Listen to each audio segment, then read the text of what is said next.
Hello everyone, welcome back to my channel Speedy Dentistry. Today we'll be learning about the Glasgow Coma Scale, जो कि basically brain कितना active है वो बताएगा. तो इसमें EVM स्कोर यूज़ करते हैं हम, जिसमें स्कोर है E4, V5 and M6 which is a healthy score.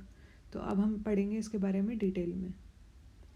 E में क्या है बेसिकली कि आई मूवमेंट कितना है. तो इसका मेजर स्कोर जो पॉसिबल है दैट इज़ 4. आई का हम कैसे देखेंगे कि पेशेंट्स अगर स्पॉन्टेनियसली हम उसे बोल रहे हैं कि आंखें खोलो और वो खोल देता है तो दैट इज़ स्पॉन्टेनियस. थर्ड में आता है कि वो रिस्पॉन्सिव टू वॉइस है. आप उसे बार बार बोल रहे हो कि तुम्हारा नाम क्या है, आंखें खोलो तो वो खोल देता है. तो we'll give the score E3. E2 हम तब देते हैं जब हम उसे पेन करें और उसके बाद वो आंखें खोले, तब आएगा पेन वाला, मतलब E2.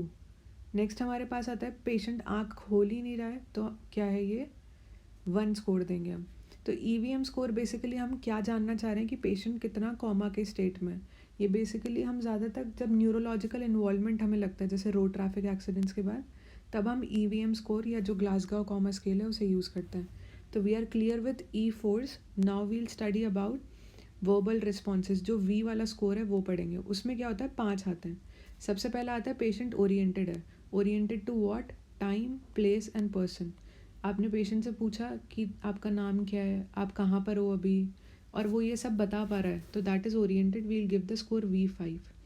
उसके बाद आपने उससे पूछा तो वो कन्फ्यूज्ड अगर साउंड कर रहा है तो वील गिव द स्कोर 4. 3 आता है इनअप्रोप्रिएट टर्म्स यूज़ कर रहा है. मतलब आप उससे पूछ रहे हो अभी आप कहाँ पर हो, और वो अगर बोले कि बनाना, मतलब कोई रिलेशन ही नहीं है दोनों चीज़ का, तब तो वो इनअप्रोप्रिएट है, तो हम देंगे V3. नेक्स्ट हमारे पास आता है इनकॉम्प्रिहेंसिव वर्ड्स बोल रहा है वो, मतलब केवल साउंड्स प्रोड्यूस कर रहा है, तो V2. और हम उसे कितना कुछ भी पूछ रहे हैं तो वो रिस्पॉन्ड कर ही नहीं रहा है, तो we'll give the score V1, जो कि एक अच्छी बात नहीं है. Next we'll come to the M, that is the motor response. हमने कवर कर लिया है E V. Now will come to the M. Motor response में क्या है, अगर आपने उसको बोला अपना हाथ उठाओ और वो उठा लेता है, तो हम देंगे M6. फिर आता है लोकलाइजेस, विड्रॉल, या ये सारी चीज़ें किसके लिए हैं, पेन के लिए. मतलब और पेन नॉर्मली हम उसको कैसे देंगे, हम उसे चांटा वाटा नहीं मारेंगे. हम क्या करेंगे, नॉर्मली जो स्टेथोस्कोप का बेल है वो हम उसको प्रेस करेंगे, और वो उस पेन को लोकलाइज कर पा रहा है जिस भी एरिया में हम बेल को प्रेस कर रहे हैं, हमारे स्टेथोस्कोप के बेल को, और वो लोकलाइज कर देता है, तो हम स्कोर देंगे 5.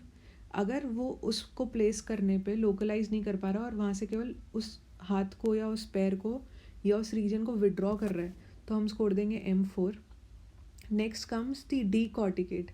डी कॉर्टिकेट और डी सेरिब्रेट में हम कैसे करेंगे, डी सेरिब्रेट में E आ रहा है ना, तो अगर वो एक्सटेंशन कर रहा है तो हम उसे देंगे M2, और अगर वो फ्लेक्शन कर रहा है तो हम देंगे M3.